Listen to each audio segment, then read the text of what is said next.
নমস্কাৰ বন্ধুসকল, আপোনালোকে চাই আছে মোৰ YouTube channel Bora poultry farm. আজি মোৰ 54 নম্বৰ দিন। 54 নম্বৰ দিনাখনত মই কি ধৰণে প্ৰতিপাল কৰিছোঁ ব্ৰইলাৰখিনি সেই বিষয়ে এই ভিডিঅ'টোত সম্পূৰ্ণকৈ কৈ আছোঁ। আৰু আপোনালোকক কৈ আছোঁ যে আজি মোৰ 54 নম্বৰ দিনাখনত মোৰ এভাৰেজ ৱেট 4 কেজি 200 হৈ ওলাই আছে। আৰু মোৰ মতা মুৰ্গী 4.5 কেজি 4 কেজি 600 4 কেজি 800 তেনেকুৱা হৈ আছে। আৰু মাইকীখিনিও কালি দেখুৱাইছোঁৱেই 3 কেজি 700 3.5 কেজি 4 কেজি তেনেকুৱা হৈছে। আজি মই এই ভিডিঅ'টোত আৰু দুটা কথা ক'ম যে 100 বাৰ্ডছ পুহিবৰ কাৰণে কিমান জেগাৰ প্ৰয়োজন।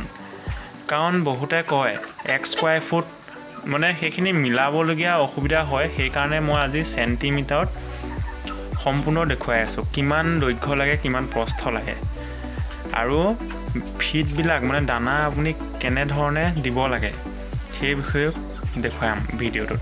গতিকে ভিডিঅ'টো অকণমানো স্কিপ নকৰাকৈ সম্পূৰ্ণকৈ চাই থাকিব। আৰু যদি মোৰ চেনেলটো এতিয়ালৈকে ছাবস্ক্ৰাইব কৰা নাই তেন্তে প্লিজ ছাবস্ক্ৰাইব কৰি থ'ব আৰু কাষতে থকা বেল আইকনটো প্ৰেছ কৰি দিব। আজি মই প্ৰতিপাল কৰিছোঁ ফাৰ্ষ্ট ৰেকিং কৰিছোঁ। এইখন পূৰা ৰেকিং কৰিছোঁ। আবেলি এবাৰ ৰাতিপুৱা এবাৰ। আবেলি ৰেকিং কৰাৰ পাছত মই আকৌ ফিড দিছোঁ। ৰাতিপুৱা ৰেকিং কৰাৰ পাছত মই ৰাতিপুৱাই প্ৰথমতে ৰেকিং কৰা হয়। ৰেকিং কৰাৰ পিছত সম্পূৰ্ণ ফিড দিছোঁ যাতে সিহঁতৰ দিনটো পূৰা পেট ফুল হৈ থাকে। আৰু পানীখিনি মই ৰাতিৰ যিখিনি পানী থাকে সেইখিনি মই চেঞ্জ কৰি দিওঁ আৰু লগালগ বাচনখিনি ধুই দিওঁ। বাচনখিনি ধোৱাৰ পাছত মই আজি অকল ক্লিন ৱাটাৰ দিছোঁ য'ত কোনো মেডিচিন ইউজ কৰাই নাই। 2 নম্বৰত হৈছে আজি মই আবেলি কি কৰিলোঁ। আবেলি মই কৰিলোঁ ৰেকিং কৰিলোঁ। ৰেকিং কৰাৰ পাছত বাচনখিনি আকৌ দানা দিয়া বাচনবিলাক ধুলোঁ। দানা দিয়া বাচনখিনি ধোৱাৰ পাছত আকৌ মই দানা দিছোঁ।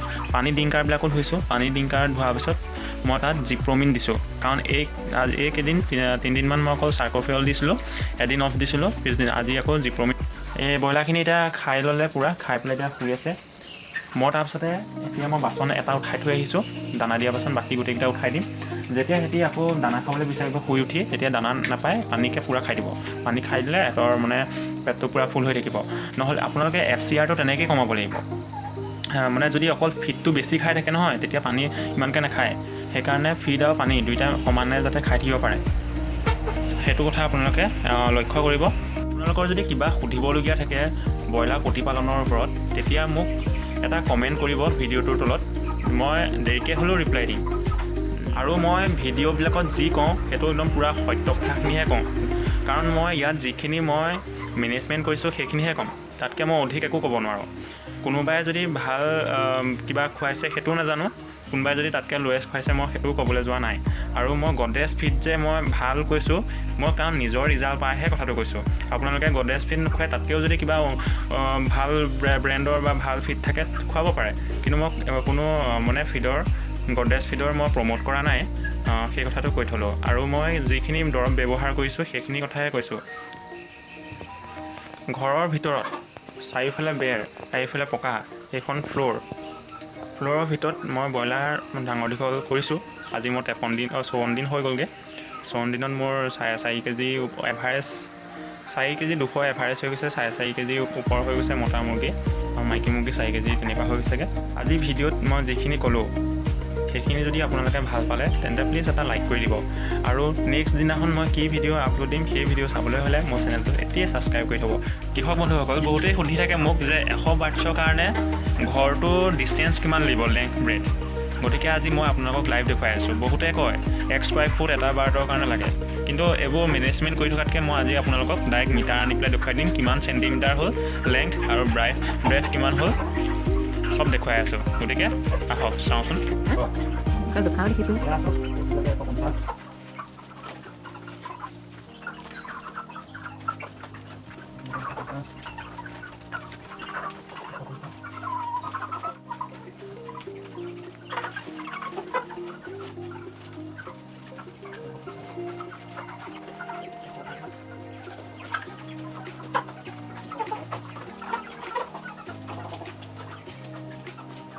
এতিয়া মই ফিড দিম। ফিড কেনেকৈ দিয়ে দেখাই আছোঁ। আজি মই ফিনিচাৰ দিছোঁ।